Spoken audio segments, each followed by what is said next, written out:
So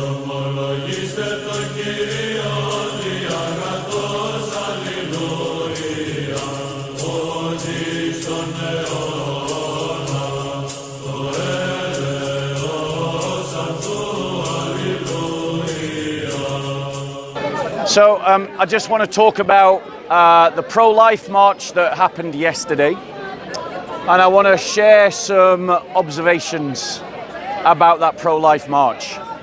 My first observation is that every single year the pro-life march gets bigger. Yesterday, I'm no good at estimating numbers, but there were enough Christians on the pro-life march yesterday to fill Parliament Square and to start spilling out onto the pavements and to the highways surrounding. So I estimate there was probably between 5,000 and 6,000 people at the pro-life march. And this is a good thing, because as Christians we can all unite on the fact that we're against abortion, that we are against this civilizational genocide that abortion leads to. And what I noticed as the makeup of the march became more familiar was that most of the Christians that were there were Roman Catholic. Now, to be fair, there's many things that I could criticize the Roman Catholic Church for. It's terrible at community. It's rubbish at evangelism. But on the pro-life question, the Roman Catholic Church is leading the rest of the Christian churches. And I want to throw down this challenge. Where are you Protestants on the pro-life march? Aren't you also against abortion? Aren't you also against the genocide of abortion? So why weren't you there in numbers at the pro-life march? Question. Where are all the Orthodox? Aren't you pro-life? Okay. Aren't you against abortion? So where were you on the pro-life march? This is one of those issues that unites Christians across all denominations.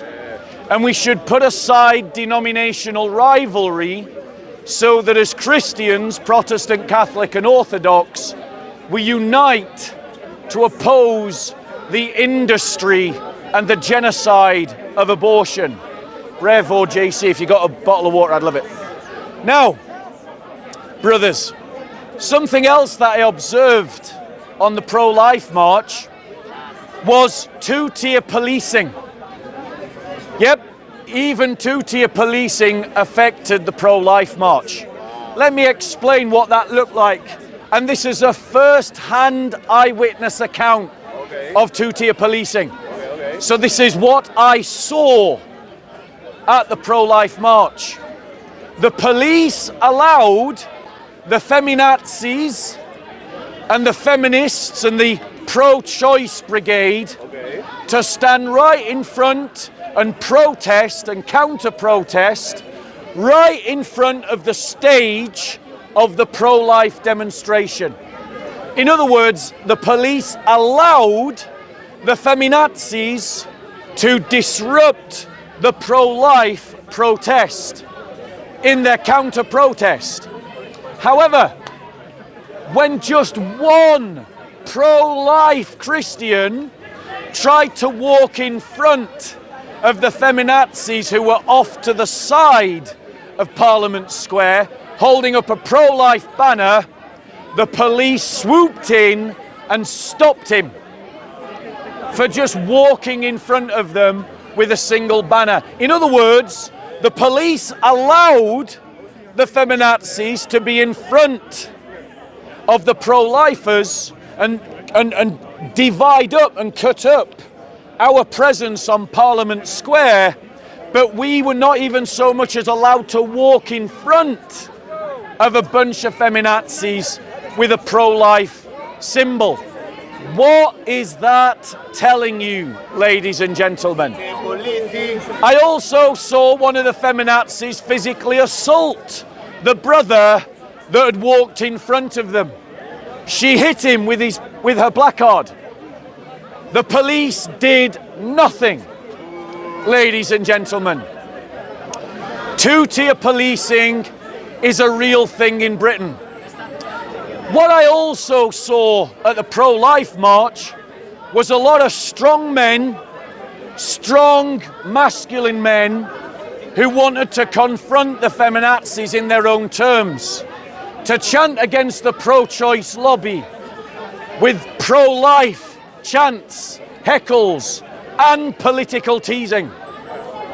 But there were some within the pro-life movement, the organisers and the stewards, that didn't know what to do with that masculine energy.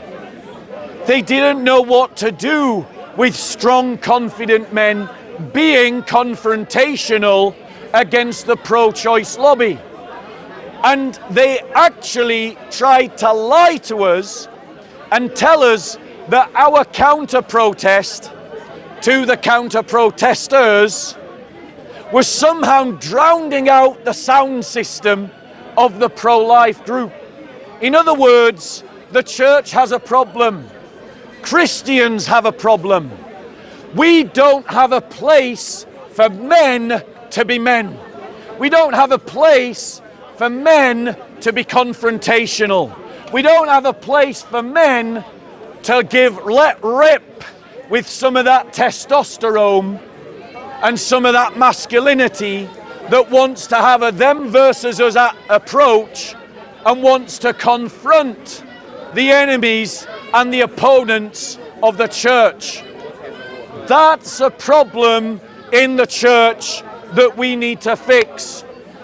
My final observation of the pro-life day yesterday was that after the event that went on peacefully, apart from the violence from the pro-choice brigade, was that there was a huge pro-life social straight afterwards. Hundreds of Christians from across denominations having fellowship and communion, celebrating pro-life. So, ladies and gentlemen, are there any questions on Christianity and the pro-life movement and why Christians are pro-life, why Christians stand against abortion? Any questions at this point?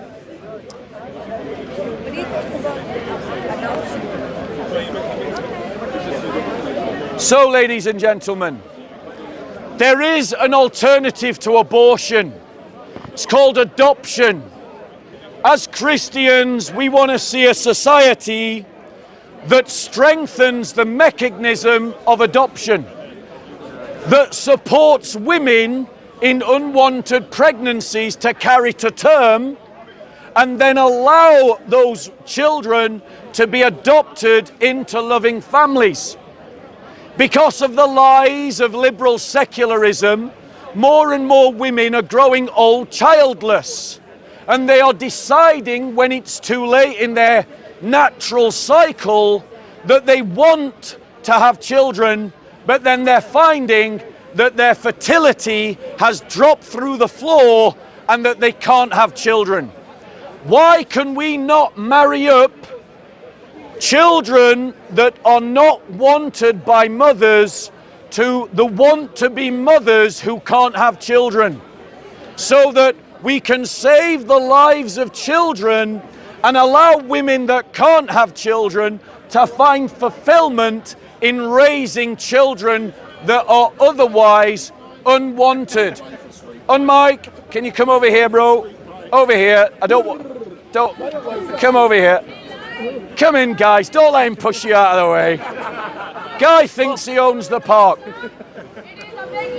Adoption is an alternative to abortion. We do not have to be a country that kills 9 million of its own citizens every year. You want to know why there is mass uncontrolled emigration? It is because of abortion. Because since the 1970s, we have slaughtered tens of thousands of people in this country. Well, that decade after decade after decade genocide and slaughter is creating a deficit within the population of the United Kingdom that has to be replaced. And thus they use mass uncontrolled immigration to replace the population that we're not giving birth to, and all the problems that stem from that.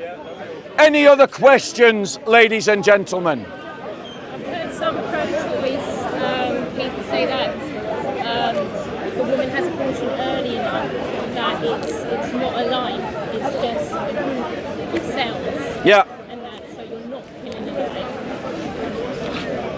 life. So let me ask you wise and intelligent people this question. If NASA found a single-celled living organism on Mars, put your hand up if you would agree that we have found life on Mars. Right. So how can we conclude that a single-celled life inside a mother's womb is anything other than life? The fact that an embryo for a very short period of time is a single-celled life does not change the fact that it is a life. And it isn't any other kind of life, it is human life. Which means that all the madhabs of Islam and all of the Islamic fiqh that say that you can abort a child before 120 days are all actually killing human life. Islamic law supports genocide and murder, just like liberal secular law supports genocide and murder. They are both degenerate systems of law. Any other questions? I'll take one more on this and I'll open it up to a more wider topic. You put your hand up first. You're conceding? Go on. So bearing witness of these kind of pro-life arguments, what can like men do in everyday life to like represent the pro-life movement and represent ourselves as men? So what can Christian men do? You can man up and you can get involved in the pro-life movement. Men are affected by abortion just as much as women.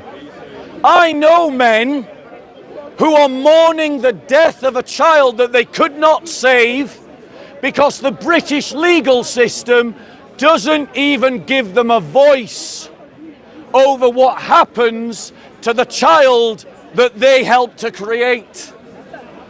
Men are suffering because on this question of abortion, the law does not recognize that they have any right to speak at all. So men, you have a vested interest because you are actually discriminated against in British law because you are a man. And you must get involved in the pro-life movement and start your own campaign to have your voice recognized about the life that you create, ladies and gentlemen. And I want to be clear. I want a change in the law that means that men can't walk away from women that they get pregnant. If you get a woman pregnant, you should be legally responsible to look after that woman whilst ever she is looking after your child. And it does not matter whether you wanted the child or not.